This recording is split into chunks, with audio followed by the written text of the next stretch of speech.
Is the Honda Zoomer X actually worth your money in 2026?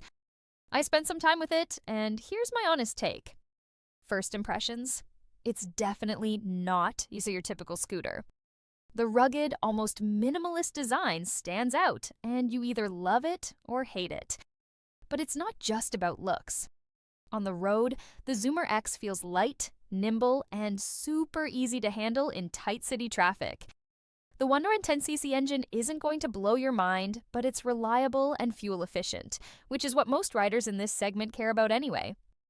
The suspension is decent for daily commuting, though you'll feel bigger bumps. Storage is a bit limited compared to rivals, and that might be a deal breaker for some. What I do like is the durability. This thing feels like it can take a beating and still keep going. So, is it worth your money? If you want style, simplicity, and solid city performance, yes. But if you need comfort, storage, and highway power, you might want to look elsewhere. Final verdict: a practical, quirky commuter that knows exactly what it is. Overall, it's a smart budget city choice for daily riders.